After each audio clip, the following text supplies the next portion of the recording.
Do you know what to do against a haymaker? As long as you keep distance away from the fist, obviously that's important. Just past 90 degrees is gonna help. So at this range here, as I drive and I turn through, this is my hook punch now. So now the range has changed. I can't throw that hook punch anymore. So now I'm into my elbows.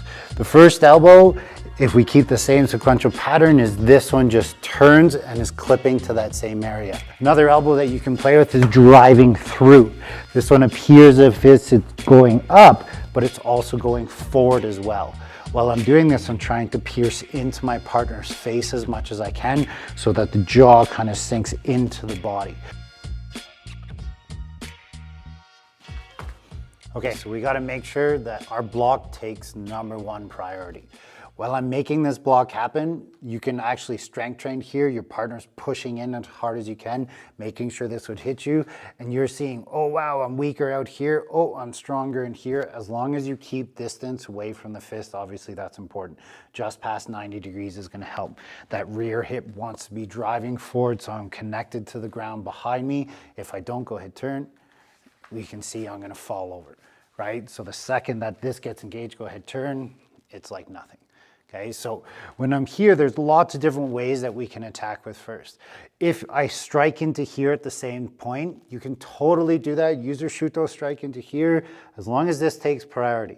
What I find is when a lot of people try to simultaneously attack and defend, they put less on this, they end up eating the punch to begin with. So really what I'm trying to do is stop that next punch from hitting me. So when I make my block come up into here, my range now determines my weapon. I know it's gonna come from the right side of my body because I'm putting energy into that. So at this range here, as I drive and I turn through, this is my hook punch now. Try to use your body to use your core to rotate as much as you can and to get the impact to come through here.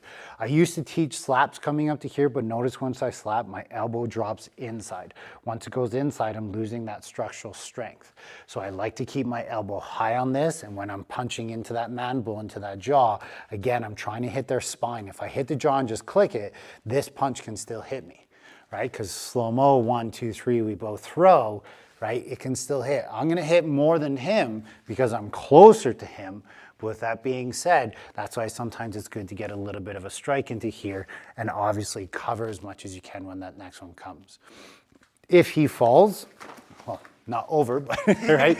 If he just falls back, now you have a chance to set up your kicks, maybe get away, totally up to you. Okay, so it's just one option. Another option is as you go to get the block, you've really committed to going in more. So now the range has changed. I can't throw that hook punch anymore. So now I'm into my elbows. The first elbow, if we keep the same sequential pattern, is this one just turns and is clipping to that same area. With that being said though, we can target into the eye, maybe open this up, bleed a little bit, but this may not send them back. Right? This may just clip them, so then you have to hit them with something else. Again, we're just trying to build the first response, not eating that initial haymaker. Another elbow that you can play with is driving through.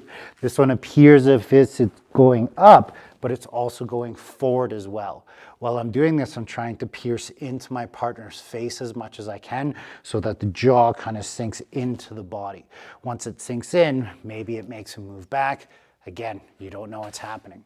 If you like that one or kind of have like a holy shit response, you can both up as well, but understand that you're just completely committed here, that this is going to do the job, and if you miss a little bit, it may not do the job at all.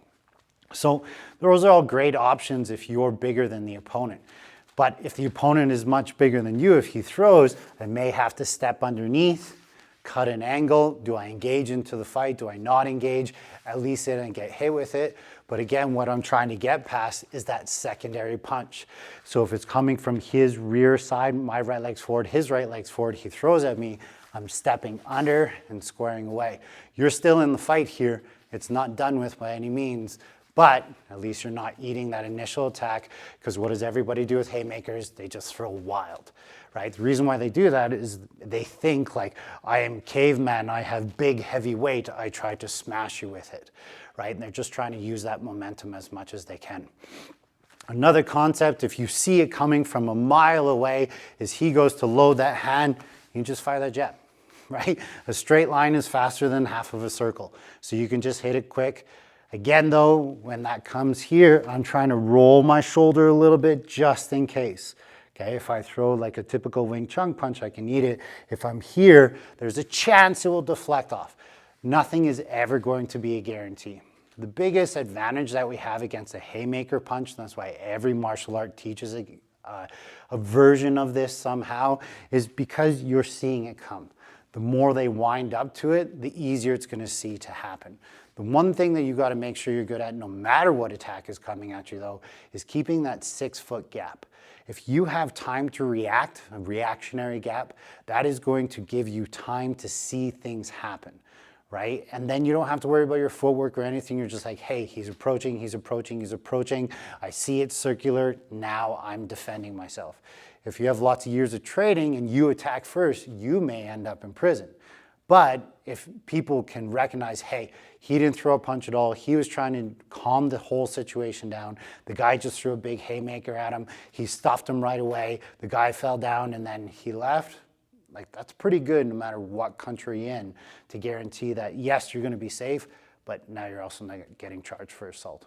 Anyways, train hard, this one's fun. Hey, what's going on? Way to make it to the end of the video. You're obviously very dedicated towards the learning of self-defense within your own self.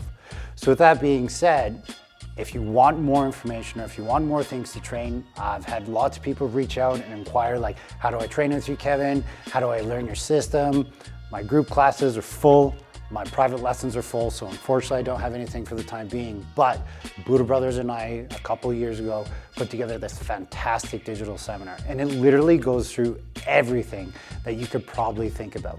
So with that being said, it's on buddhabrothers.com. Click the link below. Make sure to like and subscribe for all the major content that we're going to be putting out. And we're doing this free for you guys because we want you to build confidence, for you to feel safer on the street so that we can make this world a great place. But you gotta train your ass off to get there. So keep up training, good job.